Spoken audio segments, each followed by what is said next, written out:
Welcome to our presentation on Justice for Women. In our presentation, you will hear Millie and Caitlin discussing justice for women as a feminist movement, evaluating its objectives, advantages, and disadvantages.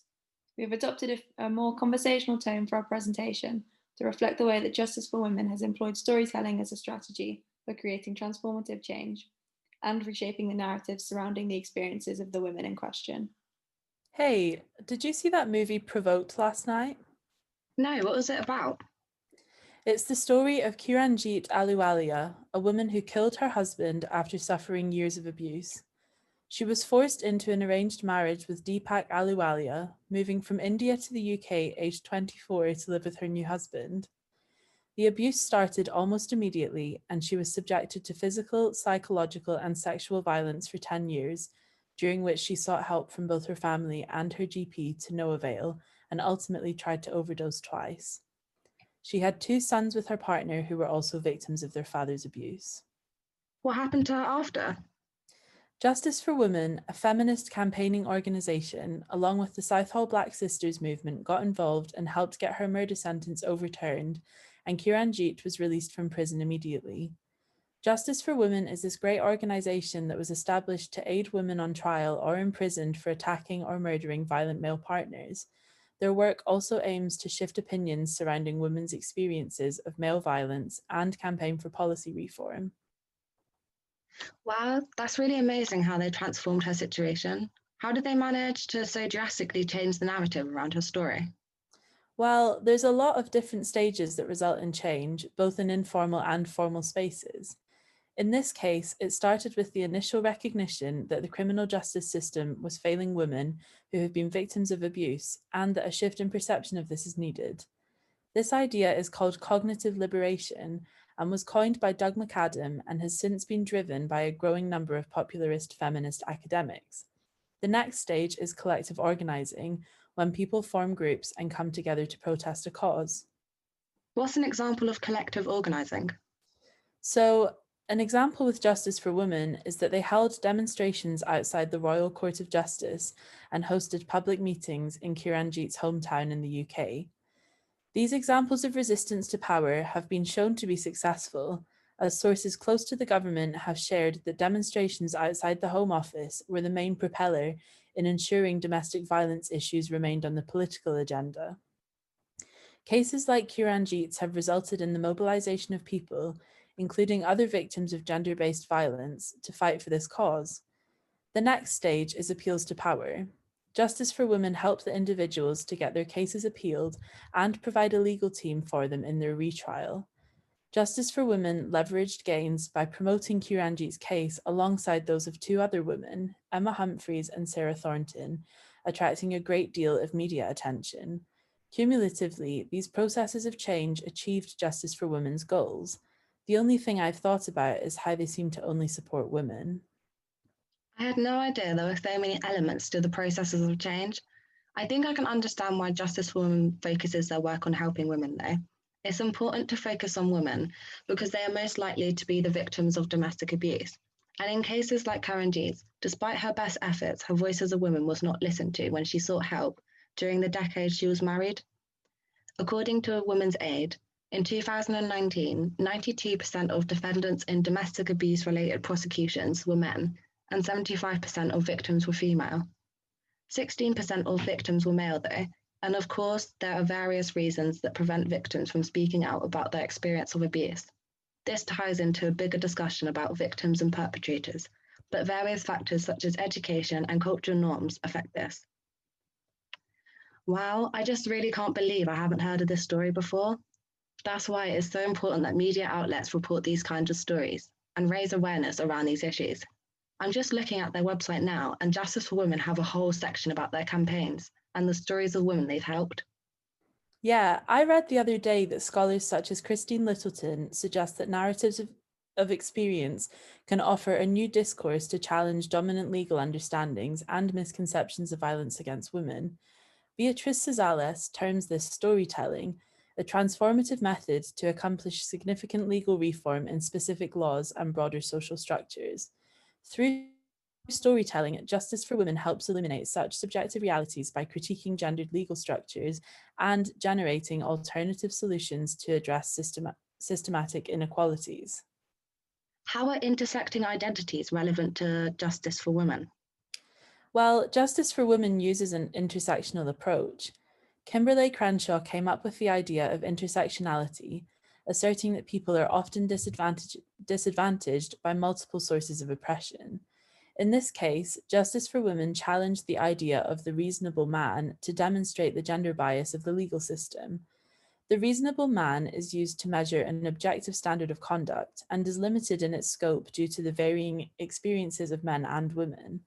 To define what a reasonable Asian woman would do and contextualize Kiranjit's behavior, Justice for Women and the Southall Black Sisters believed specific details of her culture needed to be communicated to the jury. For example, Kiranjit's husband repeatedly beat her and wouldn't allow her to leave the house for fear that she would become westernized, which is a common concern among some South Asian communities. Furthermore, Kiranjit poured petrol on her husband's feet and set them on fire, consequently killing him. Setting people on fire is a more common form of violence in India than in the UK, and these are details that were withheld from the jury. It was believed that through this cultural framing, Justice for Women's campaign was able to communicate her inability to leave her abusive situation due to culturally specific reasons. So they were able to adopt a cultural frame to truly reflect her intersectional positioning. That's great. Yes, there are, however, limitations to this type of cultural framing. This discourse frames Kiranjit as a particular cultural subject, meaning that she was seen to be determined in large part by culture, while others in Britain were free individuals. With respect to women, stereotypes include Asian women as oppressed victims, unable to exercise any control over their lives. So, what influence have Justice for Women had in legal reform? Well, in 2015, England and Wales acknowledged the legal failure in intimate partner violence law, introducing the establishment of a new offence of controlling or coercive behaviour. As a concept, it is used to describe a range and pattern of non-physical abusive behaviours. Sandra Walklate and Kate Fitzgibbon suggest that coercive control in homicide trials involving a woman who has killed her abuser may be particularly valuable for countering common myths, like why didn't she leave, for example, and effectively explaining women's experiences of abuse to a jury. Wow, coercive control sounds like a key legal reform. Yeah, it definitely is a key legal reform. However, the idea of victims' autonomy is problematized. As Cunin describes, if a court presumes that when she is coerced, she cannot make an autonomous decision, it diminishes control of the victim's agency. Instead of the batterer compelling the victim to do something she does not want, the court does. In October 2010, the British government abolished the partial defence of provocation and introduced a new partial defence of loss of control. The new partial defence was designed to allow for the law to better cater for the unique circumstances within which women kill their abusers, while also providing a provision that excludes defendants who kill an intimate partner in response to alleged sexual infidelity. This failure of the law was demonstrated during the campaigns of Kiranjit.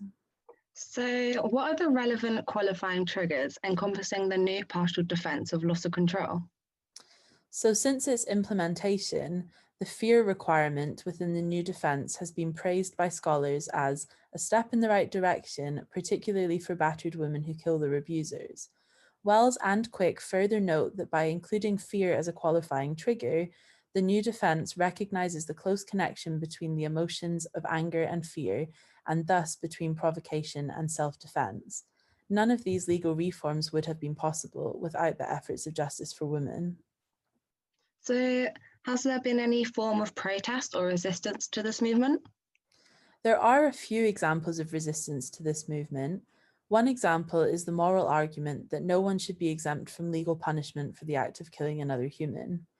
Professor Joshua Dressler has spoken about the recent focus on so-called battered women being justified in their killing of abusive partners and how the law should not necessarily justify such a killing, but that the woman should not be convicted of a crime either.